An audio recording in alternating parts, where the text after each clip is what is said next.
धीरेन्द्र, लाखों करोड़ों रुपया शेयर बाजार में लगा हुआ हम सब जानते हैं। हम सब जानते हैं कि दुनिया भर के बड़े निवेशक शेयर बाजार में निवेश करते हैं, लेकिन उससे भी ज़्यादा पैसा कहीं लगा हुआ है तो वो है बॉन्ड्स में, या जिन्हें डेट इंस्ट्रूमेंट्स कहा जाता है। तो ये क्यों होता है कि बॉन्ड्स में ज़्यादा पैसा लगा है, शेयर बाजार से भी ज़्यादा पैसा वहाँ क्यों लगा हुआ है? निश्चित आमदनी का अश्योरेंस या गारंटी, क्योंकि जितने भी फिक्स्ड इनकम बॉन्ड्स हैं उसमें लोग बड़े निश्चिंत हो पाते हैं कि जो भी मिलेगा पक्का इतना मिलेगा, बिना किसी अनिश्चितता के मिलेगा। क्योंकि स्टॉक मार्केट में हमेशा ज़्यादा रिटर्न मिलता है। 5 साल की अवधि में अगर आप रेगुलरली इन्वेस्ट करते हैं तो हमेशा फिक्स्ड इनकम से ज़्यादा मिलता है। इसके बावजूद लोगों को लगता है कि पक्के तौर पे ये मिल रहा है, ये उतार चढ़ाव हम नहीं झेल सकते। जानकारी की कमी, इन्वेस्टर एजुकेशन मतलब अंडरस्टैंडिंग, निवेशकों के कम और शायद मतलब हम कुछ इसमें कंट्रीब्यूट कर पाए, और तो ये प्राइमरी रीज़न है। तो ये एक बहुत बड़ी वजह है कि प्रिडिक्टेबिलिटी है, यानी कुछ पक्का रिटर्न है, उसका वादा है या उसकी समझ है। तो ये एक बहुत बड़ी बात है, इसलिए बॉन्ड में निवेश करते हैं लोग। लेकिन और भी बहुत सारी चीज़ समझनी है। आज के फंड का फंडा में बिना ब्रेक के अगले कुछ मिनट साथ बने रहिए। धीरेन्द्र, आपको मैं फ्लोर पे लिए चल रहा हूँ और हम जानेंगे कि बॉन्ड्स किस किस तरह के हैं जिनमें हम निवेश कर सकते हैं। तो सबसे पहली बात आपको बता दें कि आप में से कई लोग जाने अनजाने में बॉन्ड्स में निवेश करते आ रहे हैं, आपके पोस्ट ऑफिस स्कीम के तहत या एनएससी और पीपीएफ की तरफ।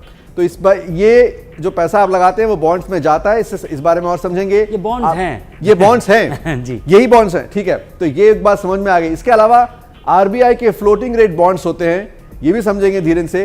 बॉन्ड्स में आप सीधे निवेश भी कर सकते हैं एक निवेशक के तौर पर। उसके अलावा आप डेट म्यूचुअल फंड्स में निवेश कर सकते हैं। ये खासा अच्छा सौदा हो सकता है। इस पे आपको कुछ स्टार रेटेड फंड्स के नाम हम बताने वाले हैं थोड़ी देर में। और इसके अलावा कैपिटल गेन बॉन्ड्स 54EC। तो ये सब क्या है बॉन्ड्स धीरेन्द्र? ये अलग अलग ग्रेड की चीज़ें हैं। पोस्ट ऑफिस का तो आपको पता ही है कि वहाँ पे आप अगर हर महीने रिकरिंग डिपॉजिट करना चाहते हैं, पोस्ट ऑफिस के ज़रिए कुछ भी किया हुआ है, एक तरह से आप भारत सरकार को अपना पैसा दे रहे हैं।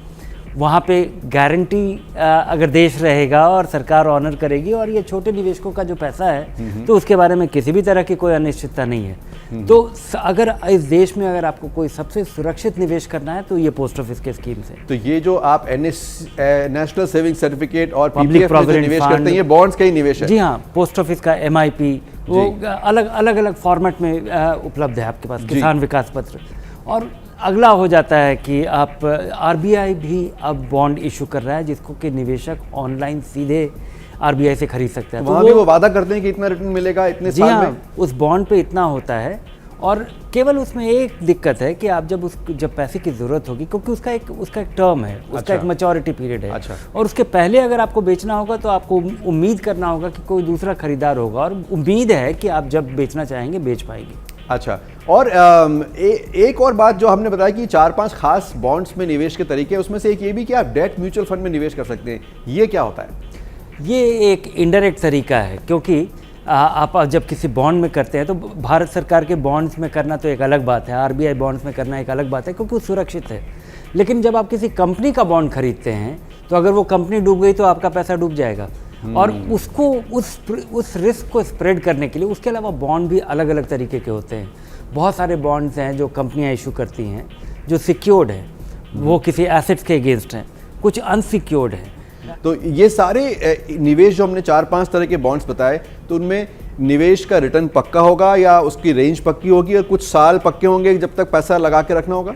आप जितने बॉन्ड्स में आप लगाते हैं उसमें आपको निश्चिंतता होती है कि आप कितना लगा रहे हैं और कितना मिलेगा, और उतना रिटर्न आपको मिलेगा। जब आप बॉन्ड फंड में पैसा लगा रहे हैं तो वहाँ पे आपको किसी तरह की गारंटी नहीं दी जाती है। अच्छा। और ये निश्चित भी नहीं है, क्योंकि बॉन्ड फंड में जो लगा हुआ पैसा है, ये जरा मैं 1 मिनट आपको एक्सप्लेन करना चाहूँगा कि ये इनके दाम बढ़ते घटते रहते हैं। अच्छा। और दाम बढ़ते घटते इसलिए रहते हैं क्योंकि अगर ब्याज दरों में बदलाव हुआ, जैसे अभी हो रहा है, अगर ब्याज दरें बदल रही हैं, अगर बढ़ रही हैं, तो ब्याज दर बढ़ने का नतीजा ये होता है कि आपके पास पुराने जो बॉन्ड्स थे जिस पे कम रिटर्न मिल रहा था, उनके दाम घट जाएंगे, क्योंकि आज आप नए बॉन्ड में जो पैसा लगाएंगे उस पे ज़्यादा रिटर्न मिलेगा। क्या मजबूरी है मेरी, बताइए। मैं अभी आपको बताती हूँ कि मैंने ओए होए होए होए, नमकीन के चटकारे लेते हुए टकटकी मार के डिबेट शो को पॉज रिपीट कर कर के देख रहे हैं जोगिंदर जी। इनकी तरह आप भी देखें अपनी फेवरेट डिबेट्स को रिपीट कर, और डाउनलोड कीजिए एबीपी लाइव ऐप अपने स्मार्ट टीवी पर।